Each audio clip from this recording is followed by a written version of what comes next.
ॐ तव कथामृतं तप्तजीवनं कविभिरीडितं कल्मषापहं श्रवणमङ्गलं श्रीमदाततं भुवि गृह्णन्ति ये भूरिदा जनाः। বলরাম মন্দিরে রথের পুনর্যাত্রায় ভক্ত সঙ্গে প্রথম পরিচ্ছেদ। ঠাকুর শ্রী রামকৃষ্ণ বলরামের বৈঠকখানায় ভক্তের মজলিস করিয়া বসিয়া আছেন। আনন্দময় মূর্তি ভক্তদের সহিত কথা কহিতেছেন। আজ পুনর্যাত্রা, বৃহস্পতিবার, আষাঢ় শুক্লা দশমী, ৩রা জুলাই ১৮৮৪।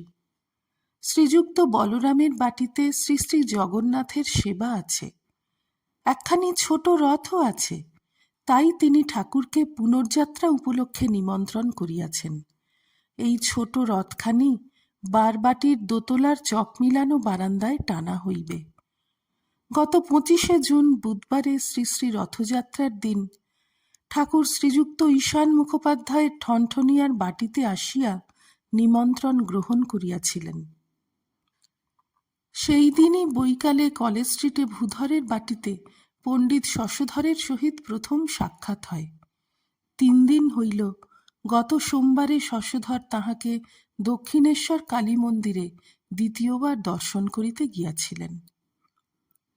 ঠাকুরের আদেশে বলরাম শশধরকে আজ নিমন্ত্রণ করিয়াছেন। পণ্ডিত হিন্দু ধর্মের ব্যাখ্যা করিয়া লোকশিক্ষা দিতেছেন। তাই কি শ্রীরামকৃষ্ণ তাহার ভিতর শক্তি সঞ্চার করিবার জন্য এত উৎসুক হইয়াছেন? ঠাকুর ভক্তদের সহিত কথা কহিতেছেন। কাছে রাম, মাস্টার, বলরাম, মনমোহন, কয়েকটি ছোকরা ভক্ত, বলরামের পিতা প্রভৃতি বসিয়া আছেন। বলরামের পিতা অতি নিষ্ঠাবান বৈষ্ণব। তিনি প্রায় শ্রী বৃন্দাবন ধামে তাঁহাদেরই প্রতিষ্ঠিত কুঞ্জে একাকী বাস করেন ও শ্রী শ্রী শ্যামসুন্দর বিগ্রহের সেবার তত্ত্বাবধান করেন। শ্রী বৃন্দাবনে তিনি সমস্ত দিন ঠাকুরের সেবা লইয়া থাকেন। কখনো শ্রী চৈতন্য চরিতামৃতাদি ভক্তিগ্রন্থ পড়েন, কখনো কখনো ভক্তিগ্রন্থ লইয়া তাহার প্রতিলিপি করেন, কখনো বসিয়া বসিয়া নিজে ফুলের মালা গাঁথেন, কখনো বৈষ্ণবদের নিমন্ত্রণ করিয়া সেবা করেন। ঠাকুরকে দর্শন করাইবার জন্য বলরাম তাহাকে পত্রের উপর পত্র লিখিয়া কলিকাতায় আনাইয়াছেন। সব ধর্মেই সাম্প্রদায়িক ভাব, বিশেষত বৈষ্ণব দিগের মধ্যে। ভিন্ন মতের লোক পরস্পর বিরোধ করে, সমন্বয় করিতে জানে না, এই কথা ঠাকুর ভক্তদের বলিতেছেন। শ্রী রামকৃষ্ণ বলরামের পিতা প্রভৃতি ভক্তদের প্রতি। বৈষ্ণবদের একটি গ্রন্থ ভক্তমাল, বেশ বই, ভক্তদের সব কথা আছে, তবে একঘেয়ে। এক জায়গায় ভগবতীকে বিষ্ণু মন্ত্র লইয়ে তবে ছেড়েছে।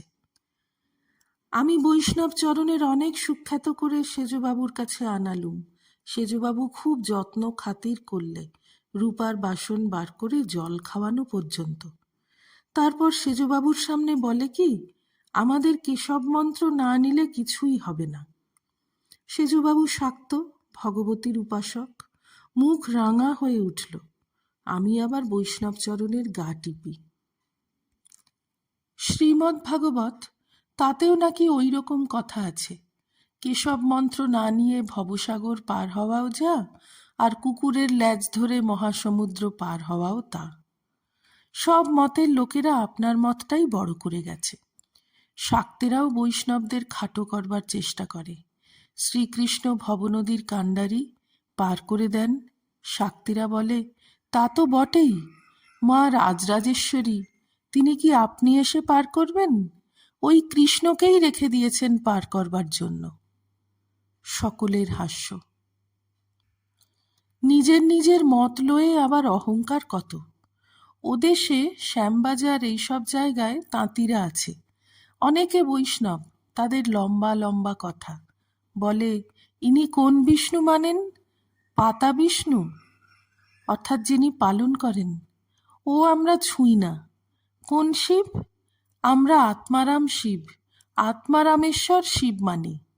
কেউ বলছে তোমরা বুঝিয়ে দেও না কোন হরি মানো। তাতে কেউ বলছে না, আমরা আর কেন, ওইখান থেকেই হোক। এদিকে তাঁত বনে আবার এইসব লম্বা লম্বা কথা। রতির মা রানী কাত্যায়নীর মোসাহেব বৈষ্ণবচরণের দলের লোক, গোঁড়া বৈষ্ণবী। এখানে খুব আসা যাওয়া করত। ভক্তি দেখে কে, যাই আমায় দেখলে মা কালীর প্রসাদ খেতে অমনি পালালো। যে সমন্বয় করেছে সেই লোক। অনেকেই একঘেয়ে, আমি কিন্তু দেখি সব এক। শাক্ত বৈষ্ণব বেদান্ত মত সবই সেই এককে লয়ে। যিনি নিরাকার তিনিই সাকার, তাঁরই নানা রূপ। নির্গুণ মেরা বাপ, সগুণ মা তারি, কারে নিন্দ কারে বন্দ, দোনো পাল্লা ভারী। বেদে যার কথা আছে, তন্ত্রে তাঁরই কথা, পুরাণেও তাঁরই কথা, সেই এক সচ্চিদানন্দের কথা, যাঁরই নিত্য তাঁরই লীলা। বেদে বলেছে ওম সচ্চিদানন্দ ব্রহ্মা, তন্ত্রে বলেছে ওম সচ্চিদানন্দ শিবঃ, শিবঃ কেবলঃ, কেবলঃ শিবঃ। পুরাণে বলেছে ওম সচ্চিদানন্দ কৃষ্ণ। সেই এক সচ্চিদানন্দের কথাই বেদ পুরাণ তন্ত্রে আছে, আর বৈষ্ণব শাস্ত্রেও আছে। কৃষ্ণই কালী হয়েছিলেন। দ্বিতীয় পরিচ্ছেদ। ঠাকুর বারান্দার দিকে একটু গিয়া আবার ঘরে ফিরিয়া আসিলেন। বাহিরে যাইবার সময় শ্রীযুক্ত বিশ্বম্ভরের কন্যা তাহাকে নমস্কার করিয়াছিল।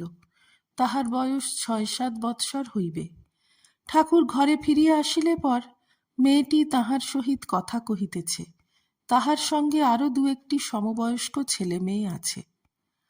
বিশ্বম্ভরের কন্যা ঠাকুর শ্রীরামকৃষ্ণের প্রতি, আমি তোমায় নমস্কার করলুম, দেখলে না। শ্রীরামকৃষ্ণ সহাস্যে, কই দেখি নাই। কন্যা, তবে দাঁড়াও, আবার নমস্কার করি। দাঁড়াও, এ পাটা করি। ঠাকুর হাসিতে হাসিতে উপবেশন করিলেন ও ভূমি পর্যন্ত মস্তক নত করিয়া কুমারীকে প্রতি নমস্কার করিলেন। ঠাকুর মেয়েটিকে গান গাহিতে বলিলেন। মেয়েটি বলিল, মাইরি, গান জানি না। তাহাকে আবার অনুরোধ করাতে বলিতেছে, মাইরি বললে আর বলা হয়? ঠাকুর তাহাদের লইয়া আনন্দ করিতেছেন ও গান শুনাইতেছেন। প্রথমে কেলুয়ার গান, তারপর আইলো তোর খোঁপা বেঁধে দি, তোর ভাতার এলে বলবে কি। ছেলেরা ও ভক্তেরা গান শুনিয়া হাসিতেছেন।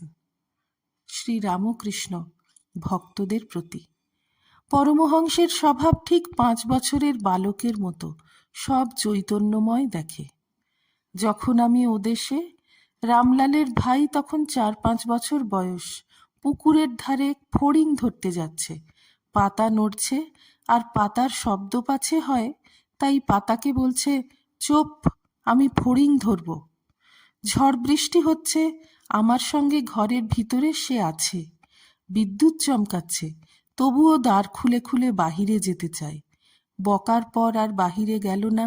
উঁকি মেরে মেরে একবার দেখছে বিদ্যুৎ, আর বলছে, খুড়ো, আবার চকমকি ঠুকছে। পরমহংস বালকের ন্যায়, আত্মপর নাই, ঐহিক সম্বন্ধের আঁট নাই। রামলালের ভাই একদিন বলছে, তুমি খুড়ো না পিসে? পরমহংসের বালকের ন্যায় গতিবিধির হিসাব নাই, সব ব্রহ্মময় দেখে। কোথায় যাচ্ছে, কোথায় চলছে, হিসাব নাই। রামলালের ভাই হৃদের বাড়ি দুর্গাপূজা দেখতে গেছিল।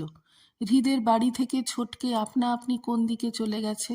৪ বছরের ছেলে দেখে পথের লোক জিজ্ঞাসা করছে, তুই কোথা থেকে এলি?